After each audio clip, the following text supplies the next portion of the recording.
The nuclear crisis in Japan is not a today-only emergency. Experts are seriously worried about the lasting effects. Places like Chernobyl, Hiroshima, Nagasaki, people in all of those places are still dealing with diseases, deformities, and death, all because of their exposure to radiation. And that is the precise area of expertise here for my guest now, Dr. Ritsuko Komaki, researchers radiation oncology at the MD Anderson Center at the University of Texas. And Dr. Komaki, help me understand, describe the effects, the potential effects extended radiation exposure could have on one's body. Well, the first thing we have to be concerned is about acute effect. Like my grandmother was in the city when atomic bomb was dropped in Hiroshima, and she had acute effect such as diarrhea, nose bleeding due to bone marrow suppression and the GI toxicity.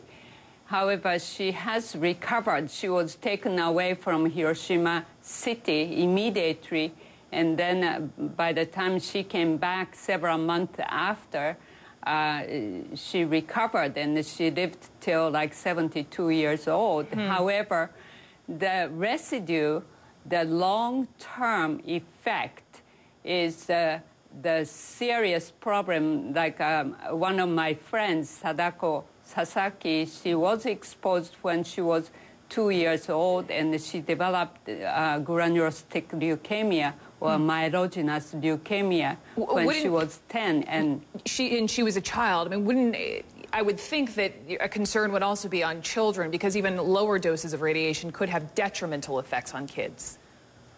That's correct, because they are still growing, and those cells which are dividing are more sensitive to radiation, and they do get leukemia or sometimes thyroid cancer, and they are more susceptible to radiation. Dr. Komaki, we mentioned you grew up in Hiroshima. How old were you when the atomic bomb dropped?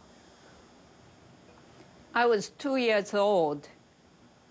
2 years old. And given what you remember then, and given what's happening today here at these multiple nuclear reactors at the Fukushima Daiichi plant, what can people there who live nearby, what can they potentially expect? Well, I expect, because of this cesium leakage right now, the cesium half-life is 30 years. That means if anybody who will drink the water or maybe contaminated vegetables, if they eat that. And also from Chernobyl, the cesium fell off over the grass, which was eaten by the cows. And by drinking the milk from the cows, the children or babies, they developed thyroid cancer.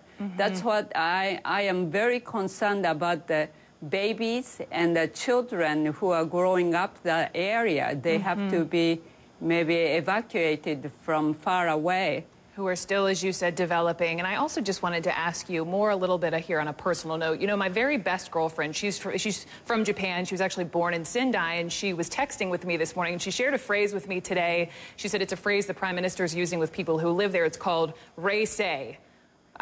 What does reisei mean in Japanese, and how might that be resonating with those today in this area? Reisei means calm down. That means just do not get upset. Just calm down. That's what it means. But, you know, at this time... Do you think that's something people can do right now?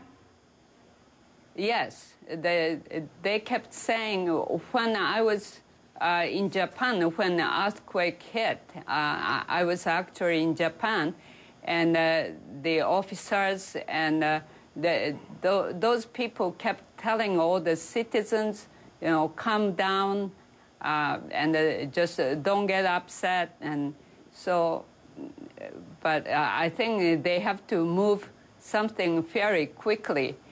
Otherwise, you know, my concern is the real the hydrogen, the nucleus might explode. You know, it's like almost serious. atomic bomb. Right. It is so serious, and we're all watching. Dr. Ritsuko Komaki, my thanks to you. I appreciate it.